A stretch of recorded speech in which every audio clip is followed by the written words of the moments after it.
जय हिंद दोस्तों, मैं इकबाल अहमद खान AIN न्यूज़ से। आज संजय नगर में संजय चौहान जी ने समाजवादी पार्टी में प्रवेश किया और अच्छा एक परफॉर्मेंस दिया अपना।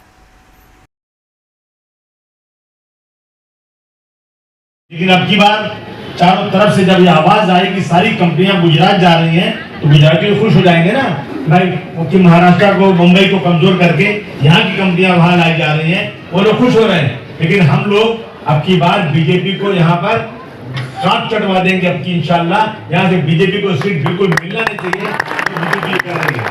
आप ये समझ लीजिए, एक तरफ से कंपनियां जा रही हैं, प्राइवेट नौकरी नहीं मिलेगी, दूसरी तरफ रेलवे बिक गई।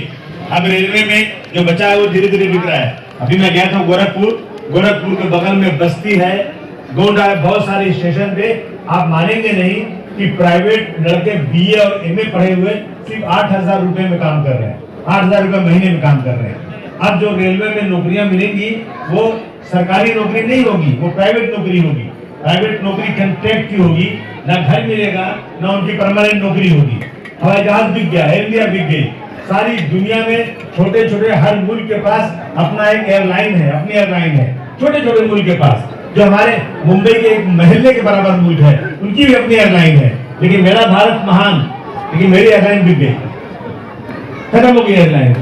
अब एयर इंडिया हो गई टाटा की।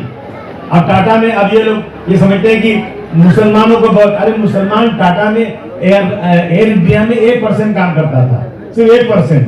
99% हमारे मुल्क के हमारे दूसरे भाई काम करते थे, जिनका रिजर्वेशन था उसके अंदर दलितों का रिजर्वेशन, उसके अंदर OBC का रिजर्वेशन, और सबको अच्छी तनख्वाह मिलती थी। 8 घंटे काम करने पड़ते थे, और अब 8 घंटे के बजाय 12 घंटे काम करने पड़ेंगे और परमानेंट नौकरी नहीं होगी। सारी मैं तो लिस्ट लेकर आया था कि मैं आप लोगों को बता दूं कि कितनी कंपनियां बिक गई यहाँ से। इधर भी खींच लेना, पीछे भी। देखिए, हिंदुस्तान एंटीबायोटिक्स से एक बड़ी कंपनी थी, वो बिक गई। Project and development India limited बिक गई। इंजीनियरिंग प्रोजेक्ट इंडिया लिमिटेड बिक गई। पवन हंस जो हवाई जहाज बनाता था वो कंपनी भी बिक गई। VNR कंपनी बिक गई। सेंट्रल इलेक्ट्रॉनिक्स लिमिटेड कंपनी बिक गई। सीमेंट कारपोरेशन बेच दिया। Indian medical and pharmaceutical company बेच दिया। एलम स्टील बेच दिया। भदावी स्टील कंपनी बेच दिया। दुर्गापुर स्टील बेच दिया। फेरो स्क्रैप निगम बेच दिया। नागरान स्टील प्लांट बेच दिया। भारत अर्थ मोन बेच दिया। अभी कितनी चीजें बताऊं, मेरे पास सारी लिस्टें हैं। ये सारी कंपनियां बिक चुकी हैं।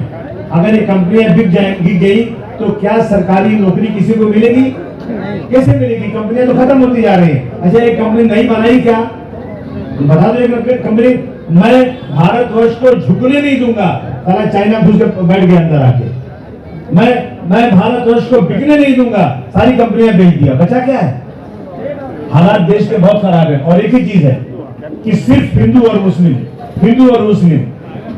ये हिंदू और मुस्लिम करके हमारे हिंदू भाइयों के अंदर मुसलमानों के खिलाफ गलत बातें करके हिंदू मुसलमान को अलग करना चाहते हैं, और यही उनका इश्यू है, इसी में जीत जाना चाहते हैं।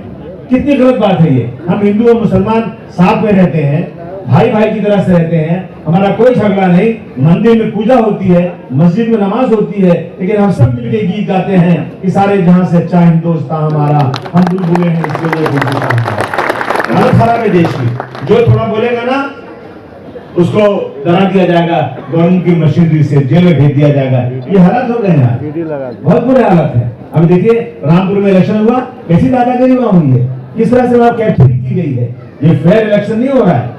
इस तरह से लोग कैप्चर करेंगे तो कैसे चलेगा? लेकिन हम समाजवादी पार्टी को आपके बीच में लेकर आए हैं और आपसे निवेदन करने आए हैं, गुजारिश करने आए हैं। कभी कारपोरेशन का इलेक्शन है, ये कारपोरेशन से ही पूरा मुंबई का काम होता है। बच्चा पैदा होता है, उसको सर्टिफिकेट कारपोरेशन से मिलती है। बच्चा आदमी का इंतकाल होता है, मृत्यु होती है, तो उसको सर्टिफिकेट कारपोरेशन से मिलती है। और जिंदगी के पूरे काम, चाहे पानी हो, चाहे सड़क हो, चाहे गटर हो, चाहे बिजली हो, चाहे अस्पताल हो, चाहे स्कूल हो, इस तरह के सारे काम जो है ना कारपोरेशन से होते हैं। हमें कारपोरेशन में ताकत बनानी है। अगर आपकी मदद मिल जाएगी तो मैं आपको यकीन दिलाता हूं कि समाजवादी पार्टी की मदद से, अगर अब की बार माहौल बहुत अच्छा है, अगर समाजवादी पार्टी की सीटें इतनी आ जाएं कि हम लोग बगैर हमारे मिले मेयर न बनने पाए, तो मैं आपको यकीन दिलाता हूँ कागज कलम निकाल कर लिख लीजिए इस बात को आप। और ये कोई बड़ी बात नहीं है। कभी कभी क्या होता है, अभी जब इलेक्शन अभी वहां का मेघालय कहाँ की सीट आ रही, मेघालय की ना, हिमाचल की, जब होना था तो 30 सीट दिख रही थी इसकी और 30 कांग्रेस की और 30 बीजेपी की और 4 आजाद दिख रहे थे। तो बोले वो 4 आजाद को फटा लेंगे तो काम हो जाएगा। 4 आजाद में तो अपनी पार्टी से बीजेपी से भाग के गए, वो तो हमारे साथ ही आ जाएंगे। दुआ करो कि 227 में इतनी सीट मेरी आ जाए कि उनको बेहतर समाजवादी पार्टी के मेयर बनाने का चांस न मिले। हम ये नहीं कहते कि हम मेयर बना लेंगे, लेकिन हम जरूर मेयर बनाने में मदद कर सकते हैं।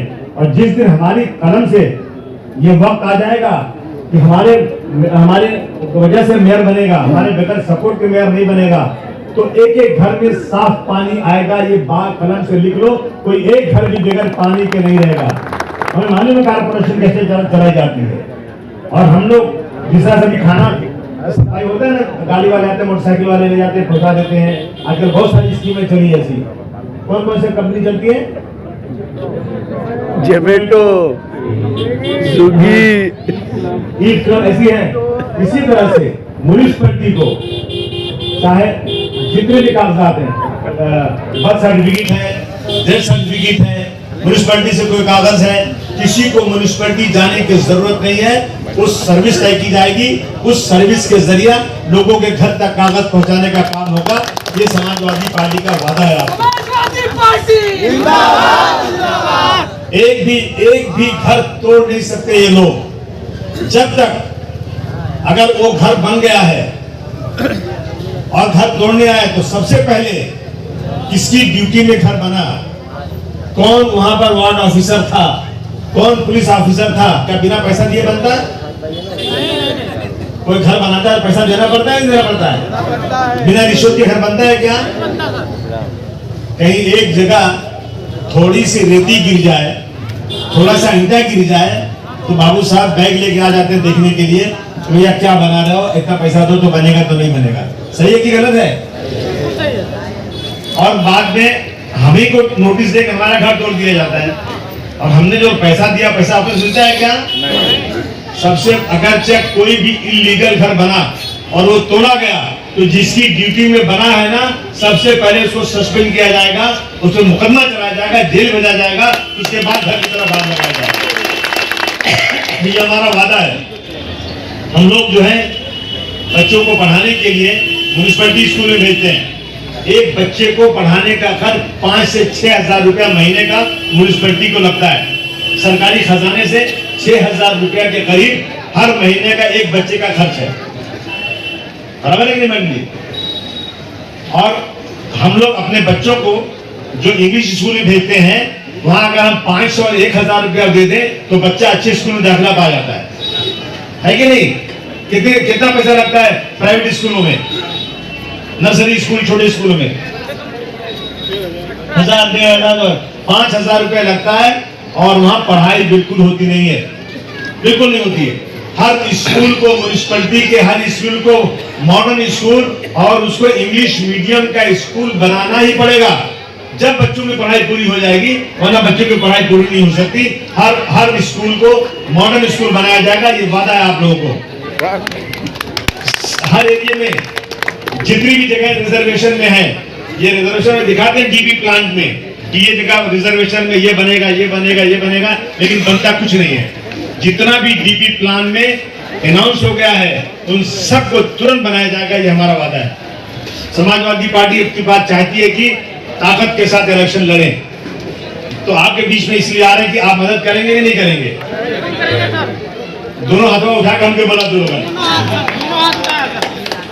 अभी मैं आने वाला हूँ, परसों आने वाला हूँ ना। आज तो ऐसे ही आ गया मिलने आप लोगों से, लेकिन परसों आएंगे 4 बजे और रात को रहेंगे 10 बजे तक। किसी को चाय पिलाना पड़ेगा, किसी को वड़ा पाव खिलाना पड़ेगा, और हमें पूरे एरिया में घूम के लोगों से मिलना है, सबसे बात करना है। आप यहाँ पर इज्जत और सम्मान के साथ रहना है। याद है ना, इसी जगह पे मैं यही एक आया था जो मीटिंग किया था, जब वो जो अपना ये राज ठाकरे बड़ी दादागिरी कर रहा था। हाँ, तो मैं लाठी यही लेके आया था ना, और कांचवा हम बटले रानी यही, और फिर मेरे को मुकदमा हो गया, मैं कोर्ट से भी छूटा हूँ। बोले आपने लाठी बांटा? मैंने कहा नहीं सर, मैंने वो डंडा दिया जो गांधी जी लेके चलते थे। मैंने कहा सांप कोई करीब आए ना उसको कुचल देना। अभी सांप आया काटेगा, मारेंगे नहीं क्या उसको? मारने पड़ेगा, मार नहीं खाएंगे। अगर मारोगे ना तो छोड़ेंगे नहीं। ये बात है, ये हम हमेशा कहते हैं अपने यूपी वालों से कि भैया कोई हम लोगों को ऐसे नहीं फुटपाथ छाप हम लोग हैं। हमारा गांव में घर है, खेत है, खलिहान है, रिश्तेदार हैं, गाय है, बैल है, भैंस है, बकरी है, सब कुछ हमारे पास है। यहाँ भी हमारा है। हाँ, अब यहाँ भैया क्या करें भैया, छोटे छोटे घर में रहना पड़ता है। हमारा यहाँ भी है। अब आप बड़े आदमी होंगे।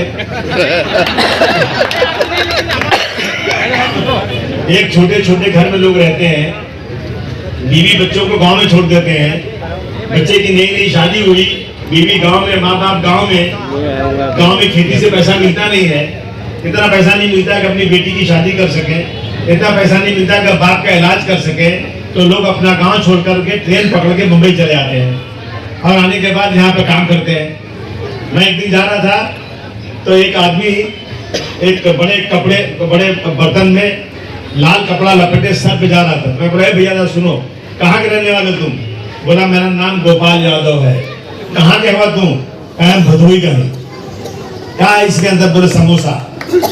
मैं क्या करते हो? बोले भैया एक जगह रूम में रहता हूँ, दिन सुबह से लेकर शाम तक समोसा बेचता हूँ, रात को जाता हूँ, आटा गूंथता हूँ और सुबह पूरा समोसा तैयार करता हूँ और बेचता हूँ। इतनी मेहनत। अब कुछ लोग जो है उनको भैया समझ के मारते हैं। एक दिन मैं ही जा रहा था अंधेरी में, एक रिक्शे वाले उतने आदमी मार रहे थे। मैं बोला रोक गाड़ी रोक। मेरे साथ 5-7 लोग की गाड़ी में थे सिक्योरिटी वाले। बोला मार इन तीनों को, मार गिरा के लगे सब लगे मारे गिरा के बहुत मारे। और तो क्यों मारा अकेले आदमी को? तो बोला ये रिक्शे से हमको ठोक देता, तो बोला ठोक देता तो पुलिस स्टेशन में जाता, कंप्लेन कर देता। तो मार नहीं सकता इस तरह से। और मैंने बराबर ढुलाई किया उन लोग, इस तरह से एक आदमी को मार नहीं सकते। और अभी उस दिन मैं जा रहा था जो मसाज करने आता था यहाँ पे, एक आदमी एक गाड़ी वाले को रोक के 4 लोग मार रहे। ऐसा मेरा आदमी रुका ना, चले भाग साले निकल के वहां से, एक रुका नहीं। ये बदतमीजी नहीं करना। हम किसी को मारना नहीं चाहते हैं, लेकिन हमारे क्या होता है, लोग देखते हैं कि एक आदमी मारा जा रहा है ना, तो सब तमाशा देखते हो दूर से खड़े होकर, नहीं ये काम नहीं हो रहा है। अगर किसी के साथ जुल्म हो रहा है ना, कहा है अल्लाह ने कहा है, हमारे इस्लाम में कहा गया है मुसलमानों के लिए कि अगर कहीं जुल्म हो रहा है ना, ताकत है तो अपने हाथ से उस जुल्म को रोक दो, ताकत से रोक दो उसको। और अगर तुमको लगता है कि तुम्हारी ताकत नहीं है, तुमको डर है, तो तुम जाकर कम से कम बोलो वहां खड़े होकर कि तुम जालिम हो, तुम गलत कर रहे हो। और तुम अगर वो भी नहीं कर सकते हो ना, तुम दिल से उसके लिए बद्दुआ करो। तो हम लोग चुप नहीं बैठ सकते। हम देखते हैं यूपी के लोग उत्तर प्रदेश में कितने शान से रहते हैं। जब मैं जाता हूँ इलाहाबाद, जाता हूँ आजमगढ़, तो मेरे लोग गमछा ओढ़े बड़े आराम से घूमते रहते हैं। और मैं हमेशा बोलता हूँ इस बात को, जब सरकार थी हमारी यहाँ पे, तो रोज आने में भीड़ लग रही थी। क्या काम है भैया? भैया पट्टीदार से झगड़ा हो गया है। क्या झगड़ा हो गया? इसका पानी मेरे घर में गिरता है, मेरी गली में इसने अपना रास्ता बना लिया, मेरे जाने का रास्ता नहीं है, मेरे लड़के को गाली दे दिया है, मेरे पास 6 बीघा खेत है, पूरा खेत बेच दूंगा, लेकिन मैं इसको छोड़ूंगा नहीं, चाहे कुछ भी हो जाए। मेरा खेत सब बिक जाए चलेगा, लेकिन अपमान सह के नहीं रहूंगा। तो मैंने बोला, जाके एक दिन भाषण किया मैंने वहां पर प्रतापगढ़ में, कि भाई जो सम्मान वहां रखते हो यूपी में ना, वो सम्मान जब ट्रेन पकड़ के आते हो ना, वो सम्मान छोड़ के मत आओ, वो सम्मान मुंबई में लेकर आओ। कोई माई का लाल मुंबई से भगा नहीं सकता। हमें इस मुंबई को सजाया है, हमें इस मुंबई को बनाया है। आज कौन उत्तर भारतीयों की आवाज उठाने वाला? बताओ मुझे, कोई है? कौन लड़ने वाला है? सब वोट मांगते हैं। अभी ये आदित्य ठाकरे कहते बिहार वोट मांगने, शर्म नहीं आती? चुल्लू भर पानी में डूब मरना चाहिए। यही मुंबई के अंदर रिक्शा वाला बेचारा बिहार का, उसको इतना मारा इन अपना राज ठाकरे के लोगों ने। औरंगाबाद शहर का रहने वाला था बिहार का, और बेचारा उसकी मृत्यु हो गई। उसको हमने बुलाया, उसके परिवार को, और समाजवादी पार्टी की तरफ से मैंने जितने लोग मरे थे 2-3 लोग सबको 5-5 लाख रुपया मैंने दिया उनको। रिक्शे तोड़ दिए गए लोगों के, लोग बेचारे सब्जी बेचते हैं, फल बेचते हैं गाड़ी के ऊपर, गाड़ियां तोड़ दी गई। ये बुजदिल बना है, ये मर्दों का काम नहीं, ये हिजड़ों का काम है जो इस तरह किसी गरीब के साथ करते हैं। इसलिए हम आपसे कहना चाहते हैं कि हम एक मुंबई में ताकत बनाना चाहते हैं, एक शक्ति बनाना चाहते हैं। कभी भी कोई पुलिस वाले हों, म्युनिसिपैलिटी वाले हों, गलत काम कि किसी के साथ बदतमीजी करें तो उसके हाथ को रोकने की ताकत समाजवादी पार्टी को मिलना चाहिए। इसलिए आपके पास बीच में आपसे बात करने आए। अब्बू आसिम आजमी आगे बढ़ो, अब्बू आसिम आजमी आगे बढ़ो। कहते हैं ना कि माली से अदावत है, माली से अदावत है पर शहदाए चमन हूं मैं, माली से अदावत है पर शहदाए चमन हूं मैं, सरकार का दुश्मन हूं पर वफादार वतन हूं मैं। बहुत खूब, माशाल्लाह। माली से अदावत है पर शहदाए चमन हूं मैं, सरकार का दुश्मन हूं पर वफादार वतन हूं मैं। माली कभी रुतबे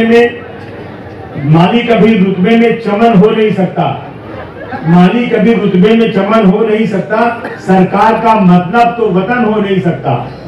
माली को बदलेंगे तो चमन फिर भी रहेगा, और सरकार को बदलेंगे तो वतन फिर भी रहेगा। बेशक ऐसी सरकार को बदल देना है जिस सरकार में लोगों को रोजी रोटी ना मिलती हो।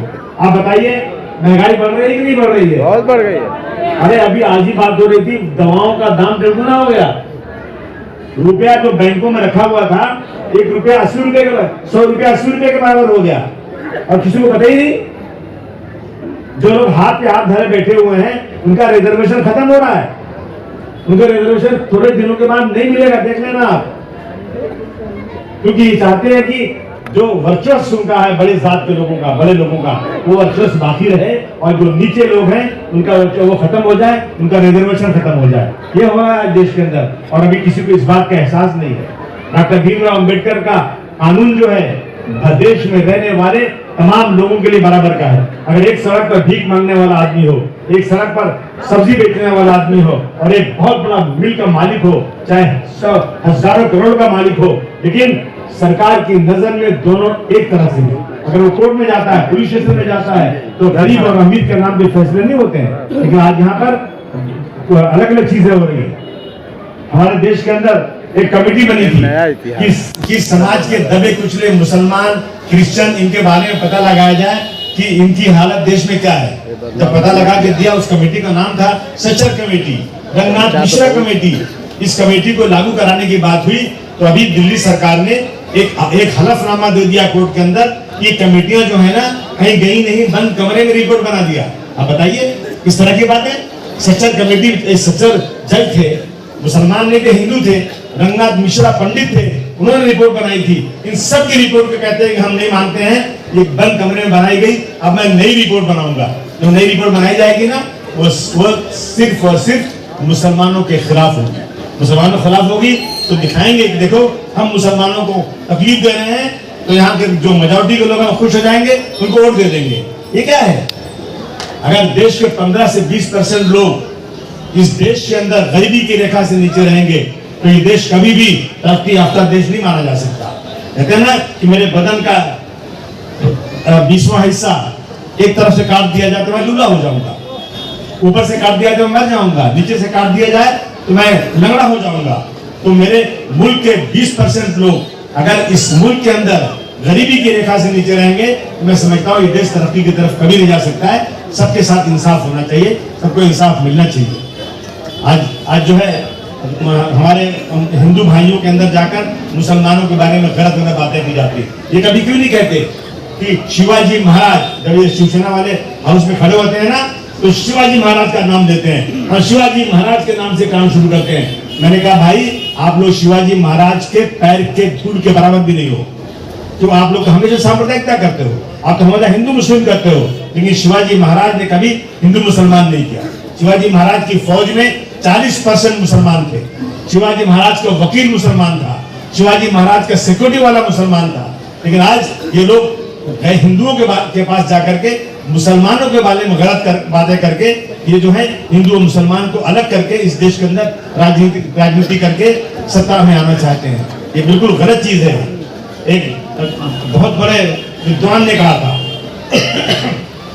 किंग मार्टिन लूथर ने कहा था कि जो सरकारें धर्म को बीच में लाएं, सरकार चलाने में धर्म को इस्तेमाल करें, तो समझो वो सरकारें बिल्कुल निकम्मी और खराब सरकारें होती हैं। और ये लोग रोजाना धर्म को इस्तेमाल कर रहे हैं। गरीबी की रेखा से नीचे रहने वालों की कोई मदद नहीं हो रही है।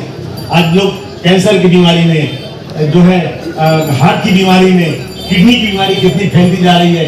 बेचारे लोग 20 लाख, 30 लाख, 15 लाख, 50 लाख रुपया खर्चा है, और सरकार बड़ी बड़ी बातें करती है कि हम हमारे पास ये चीज है, उसको मिल जाएगा।